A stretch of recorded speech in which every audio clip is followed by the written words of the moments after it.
It's pretty basic. You can see right now they just harvested. So normally you will pile a lot of the compost in the center.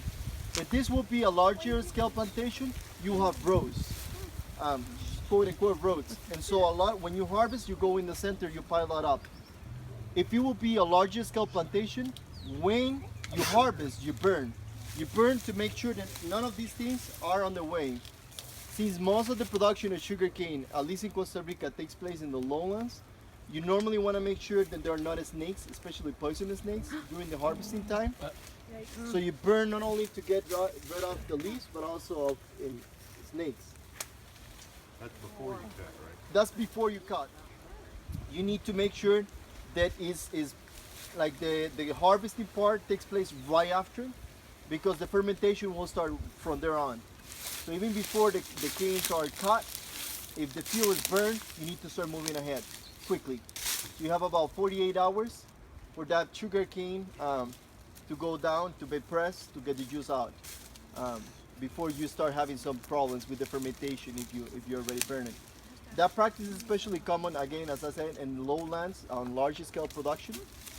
On a small scale production like this, you don't have to worry about that. You're not producing a whole lot of this.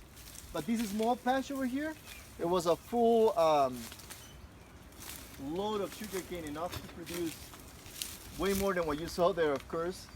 So for that, I mean, my dad doesn't have any more sugarcane mill.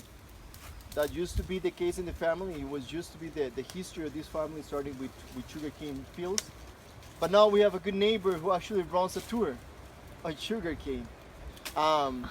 And he doesn't have enough sugarcane. So here and there he will be asking for us if we have sugarcane available. And if you don't harvest it, it will spoil. So you will lose it. So we might as well give it to them. So he goes, use it. He pays, I don't know, for like this small patch, he pays like that, like $140 in product. So we have enough brown sugar for the rest of the year. Dab it.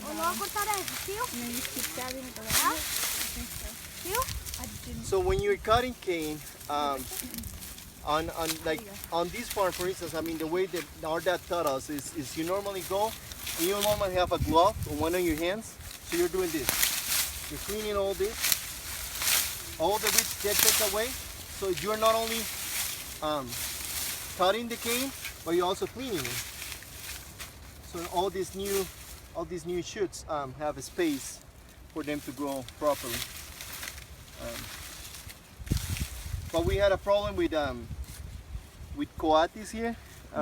We're eating all the sugar field, so it has to be replanted. It's in pretty bad shape right now. One.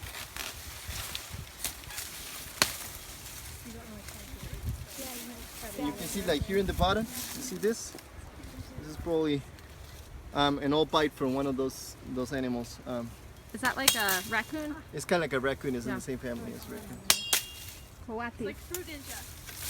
Fruit ninja, right? Sugar ninja. You bury it like this, Oh, okay.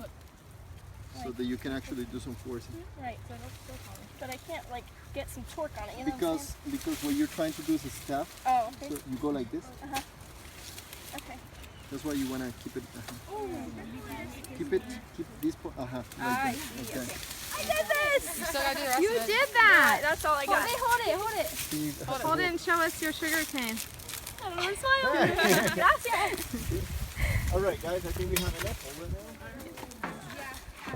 there. Otis, don't let your fingers get near it. Here we go. If you look, the liquid's coming out. Wow. We've broken it, and then we'll squeeze it a couple times. Good job, Otis. Wow, is that hard? Yeah. Not yet. Go, go. You okay, Chris? Gotcha. Making I was sugar. going to say. Do I have to keep pushing it? It should feed itself. I wouldn't push it too much more. Yay! Woo! All right. So that Good same job. cane goes back.